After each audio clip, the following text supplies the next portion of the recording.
ಆಕಾಶವಾಣಿ ಪ್ರದೇಶ ಸಮಾಚಾರ ಓದುತ್ತಿರುವವರು ರವಿ ಕುಲಕರ್ಣಿ. ಮುಖ್ಯಾಂಶಗಳು. ಇಂದಿನಿಂದ 3 ದಿನಗಳ ಕಾಲ ಸಂಸತ್ತಿನ ವಿಶೇಷ ಅಧಿವೇಶನ, ಮಹಿಳಾ ಮೀಸಲಾತಿಗೆ ಸಂಬಂಧಿಸಿದಂತೆ ಚರ್ಚೆ.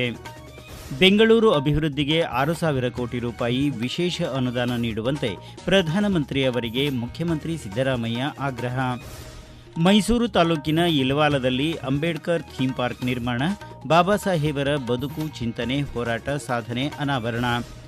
ರಾಜ್ಯದಲ್ಲಿ ಮೊದಲ ಹಂತದ ಕ್ವಾಂಟಮ್ ಮಾರ್ಗಸೂಚಿ ಅನುಷ್ಠಾನಕ್ಕೆ ಚಾಲನೆ, ಸಮಗ್ರ ಕ್ವಾಂಟಮ್ ಇಕೋಸಿಸ್ಟಮ್ ಮ್ಯಾಪ್ ಅನಾವರಣ. ಈಗ ವಾರ್ತೆಗಳ ವಿವರ.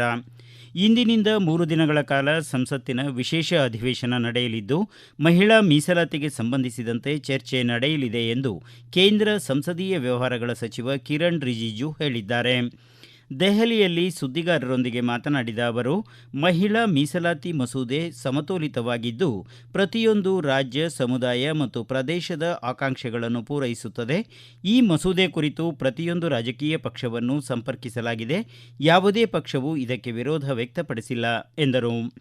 ಮಹಿಳಾ ಮೀಸಲಾತಿ ರಾಜಕೀಯ ವಿಷಯವಾಗಲು ಸಾಧ್ಯವಿಲ್ಲ. ಒಂದು ವೇಳೆ ಈ ಪ್ರಕ್ರಿಯೆ ಮತ್ತಷ್ಟು ವಿಳಂಬವಾದರೆ ಅದು ಅತ್ಯಂತ ನೋವಿನ ಸಂಗತಿಯಾಗಲಿದೆ ಎಂದು ಕಿರಣ್ ರಿಜಿಜು ತಿಳಿಸಿದರು. ಸಂಸತ್ ಮತ್ತು ವಿಧಾನಸಭೆಗಳಲ್ಲಿ ಮಹಿಳೆಯರಿಗೆ 33% ಮೀಸಲಾತಿ ನೀಡುವ ನಾರಿ ಶಕ್ತಿ ವಂದನಾ ಅಧಿನಿಯಮ ಕಾಯ್ದೆ ಐತಿಹಾಸಿಕ ಹೆಜ್ಜೆ ಎಂದು ಸಂಸದ ಬಿವೈ ರಾಘವೇಂದ್ರ ಬಣ್ಣಿಸಿದ್ದಾರೆ. ಶಿವಮೊಗ್ಗದಲ್ಲಿ ಸುದ್ದಿಗೋಷ್ಠಿಯಲ್ಲಿ ಮಾತನಾಡಿದ ಅವರು, ಬಹುದಿನಗಳಿಂದ ನೆನೆಗುದಿಗೆ ಬಿದ್ದಿದ್ದ ಮಹಿಳಾ ಮೀಸಲಾತಿಯ ಮೂಲ ಕಾನೂನಿಗೆ ತಿದ್ದುಪಡಿ ತಂದು 2011ರ ಜನಗಣತಿಯ ಆಧಾರದಲ್ಲಿ ಕ್ಷೇತ್ರ ಮರುವಿಂಗಡಣೆ ಮಾಡಿ ಮಹಿಳಾ ಮೀಸಲಾತಿ ಕಾನೂನನ್ನು ಜಾರಿಗೆ ತರಲಾಗುವುದು. ಈಗಾಗಲೇ ಕರಡು ಪ್ರತಿ ಸಿದ್ಧವಾಗಿದ್ದು, 3 ದಿನಗಳ ಕಾಲ ವಿಶೇಷ ಸಂಸತ್ ಅಧಿವೇಶನ ನಡೆಯಲಿದ್ದು, ಅಲ್ಲಿ ನಾರಿ ಶಕ್ತಿ ವಂದನಾ ಅಧಿನಿಯಮವನ್ನು ಜಾರಿಗೆ ತರಲಾಗುವುದು ಎಂದರು. ವಿಶೇಷವಾಗಿ 2023 ಮೂಲ ಕಾನೂನಿಗೆ ತಿದ್ದುಪಡಿಯನ್ನ ತಂದು 2011ರ ಜನಗಣತಿ ಪ್ರಕಾರನೇ ಆ ದತ್ತಾಂಶವನ್ನ, ಆ ಡೇಟಾವನ್ನ ಬಳಸಿಕೊಂಡು ಕ್ಷೇತ್ರ ಮರುವಿಂಗಡಣೆಯನ್ನ ಮಾಡಿ ಮಹಿಳಾ ಮೀಸಲಾತಿಯನ್ನ ಕಾನೂನನ್ನ 2029ರ ಚುನಾವಣೆಗೆ ಜಾರಿಗೆ ತರಲಿಕ್ಕೆ ಎಲ್ಲ ರೀತಿಯಂತ ಒಂದು ತಯಾರಿಯನ್ನ ಮಾಡ್ತಾ ಇದ್ದಾರೆ ಅಂತ ಹೇಳಿ ಅತ್ಯಂತ ಅಭಿಮಾನ ಪೂರ್ವಕ ನಾನು ಹೇಳಲಿಕ್ಕೆ ಇಚ್ಛೆ ಪಡ್ತೇನೆ. ಇದ್ರ ಮುಖಾಂತರ ವಿಧಾನಸಭೆ ಮತ್ತೆ ಲೋಕಸಭೆಯಲ್ಲಿ 3ನೇ ಒಂದು ಭಾಗ 33% ಸ್ಥಾನವನ್ನ ಇನ್ಮುಂದೆ ಮಹಿಳೆಯರಿಗೆ ಮೀಸಲು ಇಡ್ಲಿಕ್ಕೆ ತೀರ್ಮಾನ ಆಗ್ತಾ ಇದೆ. ಬೆಂಗಳೂರು ಅಭಿವೃದ್ಧಿಗೆ 6,000 ಕೋಟಿ ರೂಪಾಯಿ ವಿಶೇಷ ಅನುದಾನ ಒದಗಿಸಬೇಕು ಎಂದು ಮುಖ್ಯಮಂತ್ರಿ ಸಿದ್ದರಾಮಯ್ಯ ಅವರು ಪ್ರಧಾನಮಂತ್ರಿ ಅವರಿಗೆ ಆಗ್ರಹಿಸಿದ್ದಾರೆ. ಈ ಕುರಿತು ಪತ್ರ ಬರೆದಿರುವ ಅವರು, ರಾಷ್ಟ್ರೀಯ ಆರ್ಥಿಕತೆಗೆ ಬೆಂಗಳೂರು ಗಮನಾರ್ಹ ಕೊಡುಗೆ ನೀಡುತ್ತಿದೆ. ಬೆಂಗಳೂರು ಉಪನಗರ ರೈಲು ಯೋಜನೆಗೆ ಅನುದಾನ ಬಿಡುಗಡೆ ಮಾಡಬೇಕು. Bengaluru Mumbai high speed railway corridor ಯೋಜನೆಗೆ ಚಾಲನೆ ನೀಡಬೇಕು ಎಂದು ಒತ್ತಾಯಿಸಿದ್ದಾರೆ.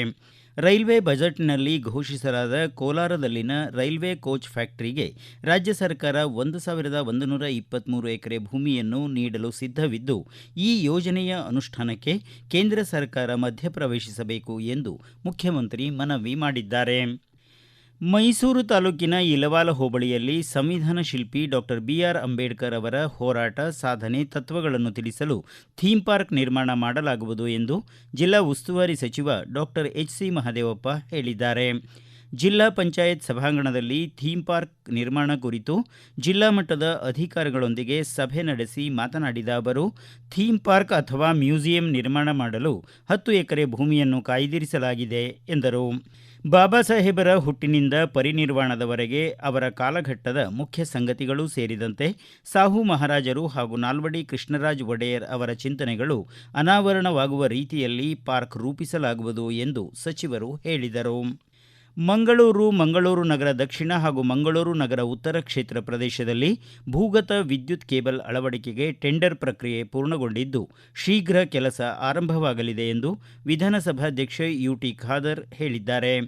ಮಂಗಳೂರಿನಲ್ಲಿ ಸುದ್ದಿಗಾರರೊಂದಿಗೆ ಮಾತನಾಡಿದ ಅವರು, ಉಳ್ಳಾಲ ನಗರಸಭೆ ವ್ಯಾಪ್ತಿ ಸೋಮೇಶ್ವರ ಪುರಸಭೆ, ಸೋಮೇಶ್ವರ, ಕುಂಪಲ, ಕೊಲ್ಯ, ಉಚ್ಚಿಲ ಭಾಗದಲ್ಲಿ 186.45 ಕೋಟಿ ರೂಪಾಯಿ ವೆಚ್ಚದಲ್ಲಿ ಉತ್ತರ ವಿಧಾನಸಭಾ ಕ್ಷೇತ್ರದ ಕಾವೂರು ಏರ್ಪೋರ್ಟ್ ರಸ್ತೆಯಲ್ಲಿ 51.28 ಕೋಟಿ ರೂಪಾಯಿ ವೆಚ್ಚದಲ್ಲಿ ಭೂಗತ ಕೇಬಲ್ ಅಳವಡಿಸಲಾಗುವುದು.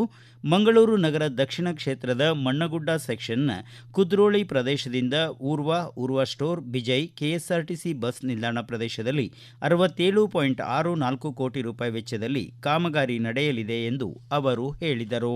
ಈಗ ಪ್ರಕಟಣೆ ನಂತರ ಪ್ರದೇಶ ಸಮಾಚಾರ ಮುಂದುವರಿಯುವುದು.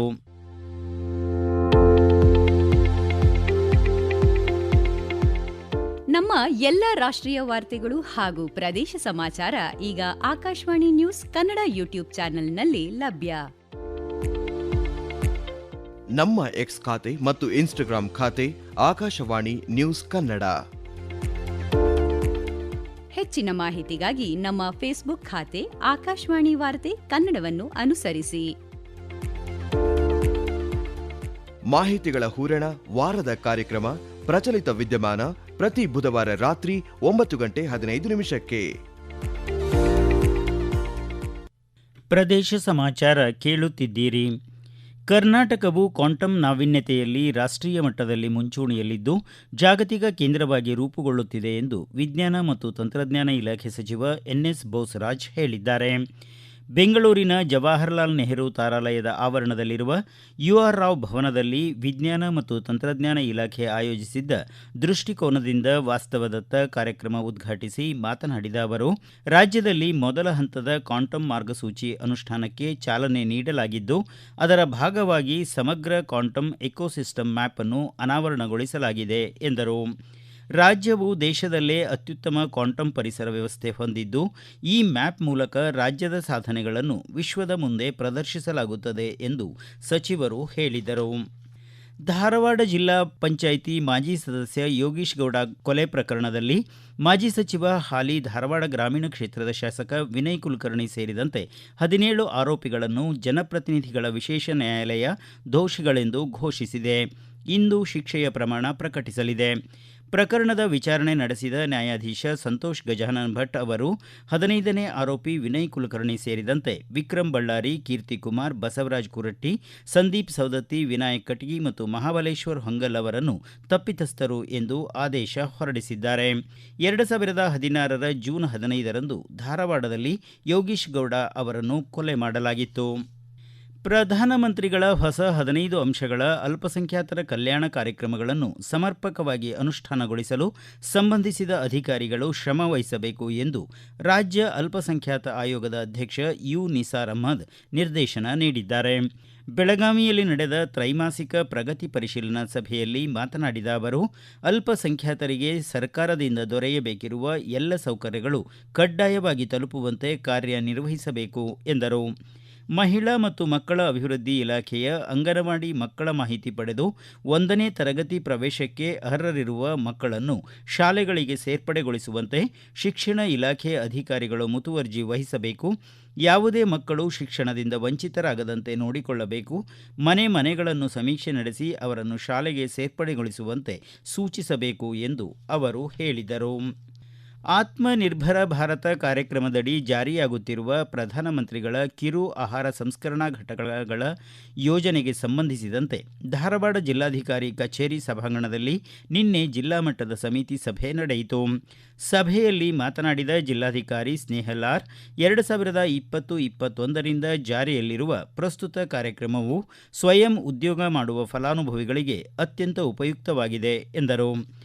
ಆತ್ಮನಿರ್ಭರ ಯೋಜನೆಯು ಗರಿಷ್ಠ 15 ಲಕ್ಷ ರೂಪಾಯಿಗೆ ಮಿತಿಗೊಳಪಟ್ಟು ಶೇಕಡಾ 50 ಸಹಾಯಧನದೊಂದಿಗೆ ಸಾಲ ನೀಡುವ ಕಾರ್ಯಕ್ರಮವಾಗಿದ್ದು, ಯಾವುದೇ ಸಿದ್ಧ ಆಹಾರ ಅಥವಾ ಮೌಲ್ಯವರ್ಧಿತ ಉತ್ಪನ್ನಗಳ ಘಟಕಗಳನ್ನು ಸ್ಥಾಪಿಸಲು ಅವಕಾಶವಿರುತ್ತದೆ ಎಂದು ಜಿಲ್ಲಾಧಿಕಾರಿ ಹೇಳಿದರು. ಹಾಸನ ಜಿಲ್ಲೆಯ ಸ್ಥಳೀಯ ಸಂಸ್ಥೆಗಳ ವ್ಯಾಪ್ತಿಯಲ್ಲಿ ಕುಡಿಯುವ ನೀರಿನ ಯಾವುದೇ ರೀತಿಯ ತೊಂದರೆಯಾಗದಂತೆ ಅಗತ್ಯ ಸಿದ್ಧತೆ ಮಾಡಿಕೊಳ್ಳಬೇಕು ಎಂದು ಹಾಸನ ಜಿಲ್ಲಾಧಿಕಾರಿ ಕೆಎಸ್ ಲತಾಕುಮಾರಿ ಸೂಚಿಸಿದ್ದಾರೆ. ಜಿಲ್ಲಾಧಿಕಾರಿ ಕಚೇರಿಯಲ್ಲಿ ನಡೆದ ಪ್ರಗತಿ ಪರಿಶೀಲನಾ ಸಭೆಯಲ್ಲಿ ಮಾತನಾಡಿದ ಅವರು, ಕುಡಿಯುವ ನೀರಿನ ಅಭಾವ ಉಂಟಾಗಬಹುದಾದ ವಾರ್ಡ್ಗಳನ್ನು ಗುರುತಿಸುವುದು, ಹಿಂದಿನ ವರ್ಷದ ಆಧಾರದ ಮೇಲೆ ಕುಡಿಯುವ ನೀರಿನ ಸಮಸ್ಯೆ ಉಂಟಾಗಿರುವ ವಾರ್ಡ್ಗಳನ್ನು ಗುರುತಿಸಿ ಟ್ಯಾಂಕರ್ ಹಾಗೂ ಖಾಸಗಿ ಬೋರ್ವೆಲ್ ಮಾಲೀಕರೊಂದಿಗೆ ಒಡಂಬಡಿಕೆ ಮಾಡಿಕೊಂಡು ನೀರು ಒದಗಿಸಬೇಕು ಎಂದು ಸೂಚನೆ ನೀಡಿದರು. ಕೊನೆಯಲ್ಲಿ ಮತ್ತೊಮ್ಮೆ ಮುಖ್ಯಾಂಶಗಳು. ಇಂದಿನಿಂದ 3 ದಿನಗಳ ಕಾಲ ಸಂಸತ್ತಿನ ವಿಶೇಷ ಅಧಿವೇಶನ, ಮಹಿಳಾ ಮೀಸಲಾತಿಗೆ ಸಂಬಂಧಿಸಿದಂತೆ ಚರ್ಚೆ. ಬೆಂಗಳೂರು ಅಭಿವೃದ್ಧಿಗೆ 6,000 ಕೋಟಿ ರೂಪಾಯಿ ವಿಶೇಷ ಅನುದಾನ ನೀಡುವಂತೆ ಪ್ರಧಾನಮಂತ್ರಿ ಅವರಿಗೆ ಮುಖ್ಯಮಂತ್ರಿ ಸಿದ್ದರಾಮಯ್ಯ ಆಗ್ರಹ. ಮೈಸೂರು ತಾಲೂಕಿನ ಇಲವಾಲದಲ್ಲಿ ಅಂಬೇಡ್ಕರ್ ಥೀಮ್ ಪಾರ್ಕ್ ನಿರ್ಮಾಣ, ಬಾಬಾ ಸಾಹೇಬರ ಬದುಕು, ಚಿಂತನೆ, ಹೋರಾಟ, ಸಾಧನೆ ಅನಾವರಣ. ರಾಜ್ಯದಲ್ಲಿ ಮೊದಲ ಹಂತದ ಕ್ವಾಂಟಮ್ ಮಾರ್ಗಸೂಚಿ ಅನುಷ್ಠಾನಕ್ಕೆ ಚಾಲನೆ, ಸಮಗ್ರ ಕ್ವಾಂಟಮ್ ಎಕೋಸಿಸ್ಟಮ್ ಮ್ಯಾಪ್ ಅನಾವರಣ. ಇಲ್ಲಿಗೆ ಪ್ರದೇಶ ಸಮಾಚಾರ ಮುಕ್ತಾಯವಾಯಿತು. ನಮ್ಮ ಮುಂದಿನ ರಾಷ್ಟ್ರೀಯ ವಾರ್ತಾ ಪ್ರಸಾರ ಈ ಬೆಳಗ್ಗೆ 7:35 ನಿಮಿಷಕ್ಕೆ.